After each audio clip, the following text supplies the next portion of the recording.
पूरे देश भर में दलित और मुस्लिम ही मुख्यमंत्री होगा। क्यों यादव ही बनेगा मुख्यमंत्री? राबड़ी देवी, लालू यादव, तेजस्वी यादव। माई समीकरण पर बड़ा घमंड था आरजेडी को। वो अब समझ लीजिए कितना परसेंट है, 32-33% पहुँचता है। अगर दलित और मुस्लिम मिल जाए तो 39% पहुँच जाता है। और लालू प्रसाद जी से कहना है कि सर अंतिम समय में हैं आप, अब झूठ मत बोलिए, अब बेवकूफ़ मत बनाइए। आपने कहा है जिसकी जितनी हिस्सेदारी उतनी उनकी भागीदारी। मुसलमान का 17% है, 14% यादव है। मुसलमान को आप मुख्यमंत्री घोषित कर दे, तब आप जाने की सच्ची राजनीति लोहियावादी और समाजवादी राजनीति करते हैं। खुसरूपुर पटना के बगल में है, उस पर पेशाब करने, महादलित महिला पे पेशाब करने के यादव जाति ने किया।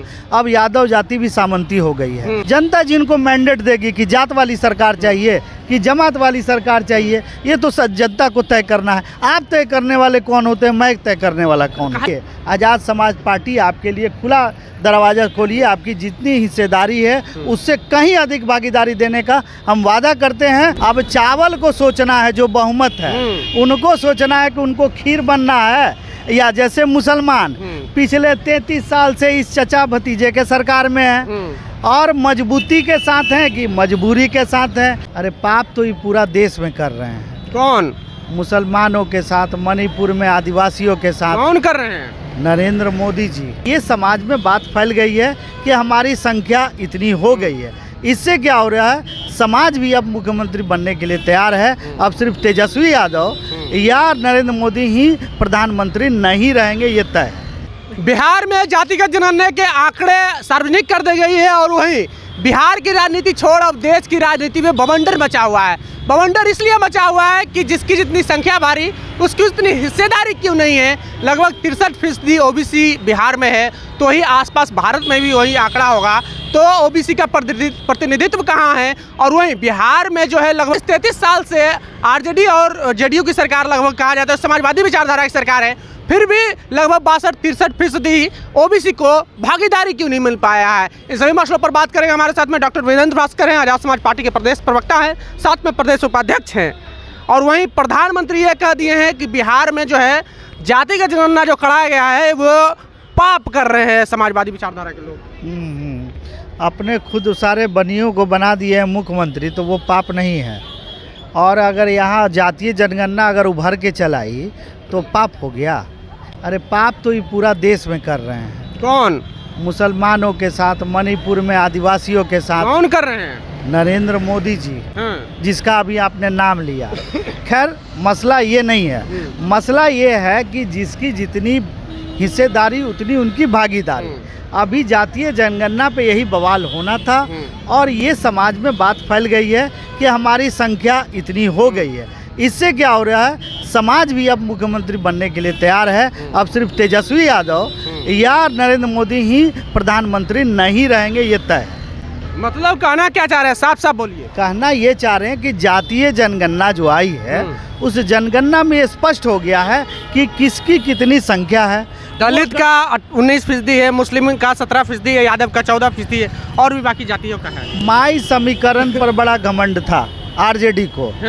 वो अब समझ लीजिए कितना परसेंट है, 32-33% पहुँचता है। और अगर दलित और मुस्लिम मिल जाए तो 39% पहुँच जाता है। और ये भी समझ लीजिए दलित एक जात नहीं है, जमात है। और मुसलमान जात नहीं है, जमात है।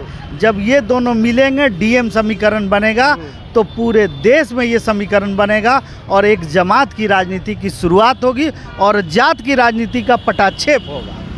मतलब अब दलित मुस्लिम समीकरण बैठेगा, दलित यादव मुस्लिम यादव समीकरण टूट जाएगा। होने के लिए तो कुछ भी हो सकता है सर। क्यों होगा ये? चावल, नमक और गरम मसाला से बिरयानी भी बनाया जा सकता है, पुलाव भी बनाया जा सकता है। अगर नमक को हटा के चीनी और दूध डाल दिया जाए तो खीर भी बन सकता है। सवाल है बनाने वाले के ऊपर में है। अब चावल को सोचना है, जो बहुमत है उनको सोचना है कि उनको खीर बनना है, या जैसे मुसलमान पिछले 33 साल से इस चचा भतीजे के सरकार में है और मजबूती के साथ हैं कि मजबूरी के साथ हैं। अगर मजबूती के साथ है तो इसी तरह से आप दंगा पीड़ित मॉब लिंचिंग का शिकार होते रहिए, और अगर मजबूरी के साथ है तो आइए आज़ाद समाज पार्टी आपके लिए खुला दरवाज़ा खोलिए। आपकी जितनी हिस्सेदारी है उससे कहीं अधिक भागीदारी देने का हम वादा करते हैं। और अगर आप चुनाव में अच्छा परफॉर्मेंस किए, हमसे ज़्यादा विधायक आए, तो हम मुख्यमंत्री भी बनाने का वादा करते हैं। यानी कि अब दलित मुस्लिम समीकरण चलेगा बिहार में? क्यों नहीं चलेगा भाई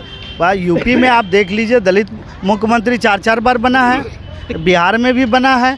तो क्यों दलित मुस्लिम समीकरण चलेगा? दलित यादव समीकरण पहले से क्यों यादव ही बनेगा मुख्यमंत्री?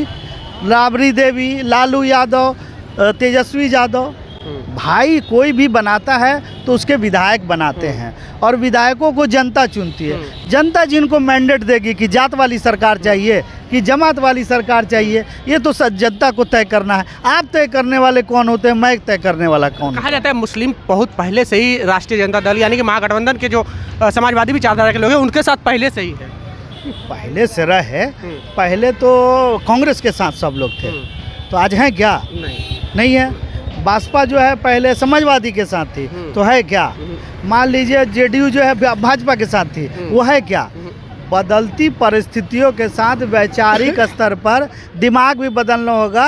और लालू प्रसाद जी से कहना है कि सर अंतिम समय में हैं आप, अब झूठ मत बोलिए, अब बेवकूफ़ मत बनाइए। आपने कहा है जिसकी जितनी हिस्सेदारी उतनी उनकी भागीदारी। मुसलमान का 17% है, 14% यादव है। मुसलमान को आप मुख्यमंत्री घोषित कर दे, तब आप जाने की सच्ची राजनीति लोहियावादी और समाजवादी राजनीति करते हैं। मुस्लिम को मुख्यमंत्री बिहार का घोषित करने की क्या प्रॉब्लम है? वो भी तो भारत का ही नागरिक है ना सर, हमारा भाई ही है ना।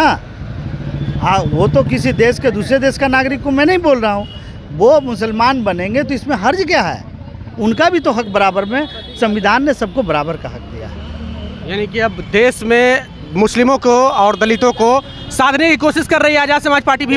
दलित और मुस्लिम की अगर साधने की बात होगी तो ये निश्चित जान लीजिए कि पूरे देश भर में दलित और मुस्लिम ही मुख्यमंत्री होगा।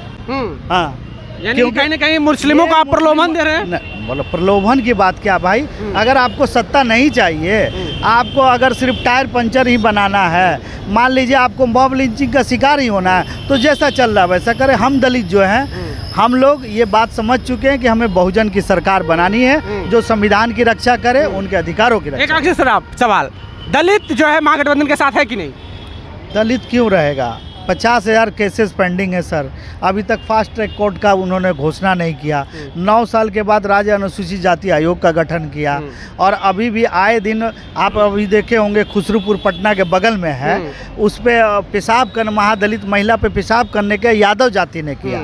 अब यादव जाति भी सामंती हो गई है। आप सोचिए कि इनकी मानसिकता कितनी खराब है कि अगर यादव ने किया तो उस पाप का प्रायश्चित तेजस्वी यादव को जाके उस महादलित महिला का पैर धो के करना चाहिए था।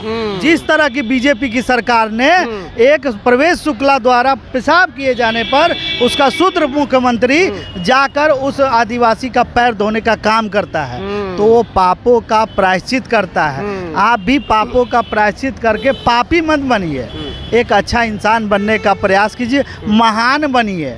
इस सत्ता की राजनीति में बेईमान इंसान क्यों बन रहे हैं? यही मेरी अपील है। चलिए, तो सत्ता की राजनीति में आप बेईमान मत बनिए। आज़ाद समाज पार्टी के प्रदेश प्रवक्ता डॉक्टर वीरेंद्र भास्कर है और उन्होंने एक प्रकार की सुलूखा छोड़ा है। कहें तो बिहार की राजनीति में एक और बवंडर खड़ा कर सकता है कि क्या दलित और मुस्लिम बिहार की राजनीति में एक साथ आकर के कोई मुस्लिम या कोई दलित मुख्यमंत्री बन सकता है? क्योंकि राष्ट्रीय जनता दल से कहा जाए तो महागठबंधन से मुस्लिम लगातार नाराज होते हुए दिख रहे हैं, चाहे वो साबुद्दीन का मामला हो, चाहे वो और कई मामले हो। बहरहाल हमारे साथ में डॉक्टर वीरेंद्र भास्कर थे। इससे हमारी आपको बातचीत कैसे लगा प्रतिक्रिया कमेंट बॉक्स में जरूर दें। बने रहें जोहार हिंद के साथ। जय भीम, जय भारत।